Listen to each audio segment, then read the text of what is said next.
Hello and welcome to another episode of Sustainability Circle. With the increased awareness of climate change and its effects, there's also been an increased amount of climate action from so many different people, which is awesome and so important in making change and influencing more people to take action. In this episode, I'm going to be talking to Cyan, a student at Simon Fraser University, who's doing her part towards climate action within SFU and the community.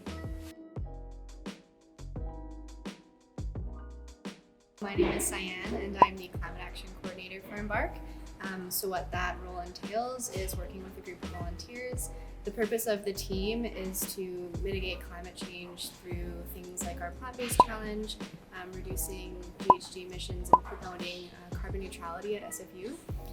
And so we do this through various events and initiatives. So one of the initiatives that we're planning is an Ask Me Anything meetup series. And the principle is basically to bring students together in discussion and dialogue to talk about important issues like climate change through the lens of individual actions and providing them with helpful resources and tips and tricks and answering any questions that they may have. And some other things we're doing with the Sustainability Office and the Climate Coalition, which includes Change SFU and SFU 350, is our climate mobilization.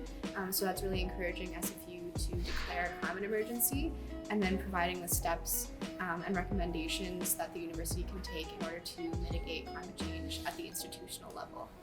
What are you studying right now and how does that tie into sustainability? So I'm a political science major. My concentration is in public and foreign affairs. So that's looking at foreign policy and a lot of public policy. A lot of people have asked me that actually, is like, how is political science related to climate change? And it's actually a huge part of it, because not only is climate change talking about the science behind it and focusing on what are the potential consequences because of climate change, but the next step of that is implementing it in policies. And without people studying political science and learning about the way governments work, we can't really do that. So in terms of the knowledge that I've gained over the course of my degree, it's been a lot more related to the policy side of things. So as my role as the Climate Action Coordinator, I don't necessarily have all the knowledge there is to know about environmental sciences, but I do know a lot about how we can mitigate it and how we can adapt to it based on the science that is provided and then my own knowledge of public policy. So how did you get interested, I guess, in climate action, climate change? I think it was in my very first year of university back in 2016. And it was interesting because I came from a small town in the interior. And then I moved to Vancouver. I was confronted with so much diversity. And I grew up in a predominantly white town with not a lot of cultural diversity or diversity on views or anything like that. So it was being confronted with this almost an ideological shift and challenge to my own values and beliefs that made me kind of question a lot of the things that I had been doing for most of my life. So like, why am I eating meat? Why am I driving? Like all of these things. And so it was coming to SFU and learning about climate change that I started then. I adopted a vegetarian diet, and then kind of every year on top of that, I started making new sustainability goals for myself. What would you say, from your knowledge, what are some of the biggest factors that contribute to climate change? There's a lot of different factors on both sides in terms of industry. So obviously the production and exploitation of fossil fuels, but then also just our general economic system is very unsustainable and has been a huge contributor to climate change. We're kind of addicted to this constant growth model of an economy. So what people have kind of learned over the years is that this is not a sustainable model. We don't need constant economic growth or GDP growth to have well-being and to have a society that is healthy and happy. And so there's been a lot of this has been put into question, of course. And the exploitation of fossil fuels is an economic factor, and it's a huge drive for people to make money off of. But obviously that's been the biggest contributor to global warming and changes in temperature. Then of course there's all these other things like plastics and fast fashion and all these other things that contribute. But for me personally, when I look at it, it comes down to a societal and an economic problem that needs to be shifted in our thinking and in the way that we live our lives in order to mitigate it and change the world for the better. Who is most impacted by climate change? I would definitely say countries in the global south and Indigenous communities, especially in Canada. Indigenous communities, through colonization and through residential schools and all of these different factors, they've completely had their traditional knowledges, their traditional ways of life, everything destroyed. And what we didn't realize at the time is that Indigenous knowledge is incredibly valuable in order for understanding not only Earth systems and planetary boundaries, but also for understanding humans' relationship with the Earth, and how to preserve that and how to treat one another and the Earth with respect. So I would definitely say that Indigenous communities are incredibly impacted by the impacts of climate change, and ironically enough, they're also the communities and groups that are trying to do the most to combat it. So settler society isn't doing a whole heck of a lot in comparison with the Indigenous communities. A great example of that would be the Indigenous communities in the Amazon, who are the primary protectors of the Amazon rainforest.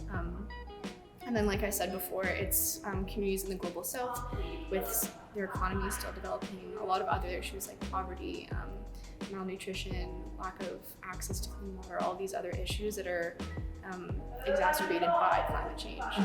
So they're definitely going to be the ones that are hit the hardest when the huge impacts of climate change are felt around the world, and they are obviously not the ones that are the biggest contributors to it. So it's been a huge argument kind of with the global north and the global south of, the global north will say the issue is overpopulation, right. Which is directly targeting the global south because there are obviously large numbers of people. And then the global south would say, well, no, the issue is overexploitation of resources, and like Western countries using more than their fair share and producing more than their fair share of pollution. Would you say that climate action starts with oneself, or would you say it's more like governmental or business? Like, where should people target their efforts? I think it's everything, honestly, which is really overwhelming. But yeah, it involves individual actions. It involves policy changes and law changes at the governmental level. It involves businesses taking responsible action and paying for the damage to the planet that they are doing. It involves everyone in society, and no one can be left out of climate action. So it is a really all-encompassing issue that everyone needs to be focusing on. Have there been obstacles or some difficulties that you faced in working towards climate action? I think the biggest thing that I've learned is that we each have our own capacity. You have your own capacity. We can't do everything, not only because we have other commitments, but we just don't have the energy or mental capacity to necessarily tackle everything. So I think that would be the biggest challenge that I've faced working in climate action, is just coming to terms with the fact that, okay, we can't do everything. Even if we have all these amazing ideas and things that we want to do, we just can't do it all, but that's okay. Has there been anything impactful or interesting that's happened since you've become climate action coordinator? I would say in terms of things that are happening right now, the most interesting would be the climate emergency declaration. We're still, like I mentioned before, it's still in the works and we're still pushing for it.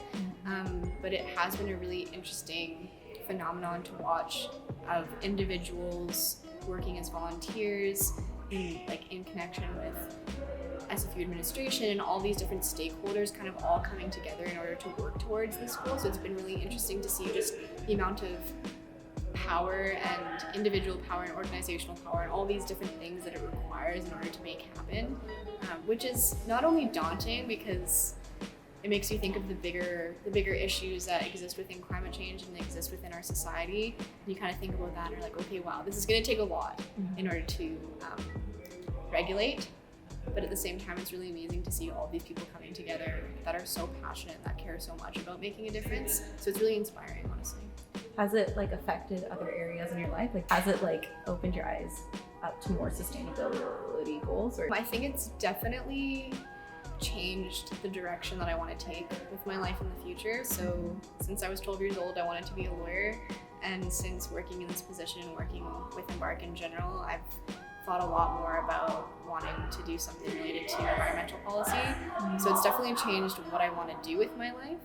And it's also changed the way that I view organizations, if that makes sense. So now when I think about a nonprofit or non-governmental organization, or any organization or business for that matter, all I see is all the work that goes into it, because I've been a part of that now. Do you have any like advice or tips for people who want to do more, I guess, to help climate change? I would say do what you can that's within your capacity and your lifestyle, whether that's eating more plant-based or composting or choosing to not buy from fast fashion brands, or if you have the capacity to do so, volunteering your time and just generally educating yourself and the people around you about it, and trying to create a community of empathy and compassion and support for climate action. What keeps you motivated doing this? To keep doing it? I feel like the thing that keeps me most motivated is knowing that if I wasn't doing it, I would feel horrible. And maybe that's a bad answer, but I just know that I have to do something. If I'm not doing anything, I'm probably gonna go crazy and my climate grief will be even worse. So I feel like if I involve myself with it and I try to do something on my end to make a difference, then my life and the lives of people around me will be slightly better for it. So. Thanks for watching another episode of Sustainability Circle. For more information, check the description below, and I hope to see you next week. Bye.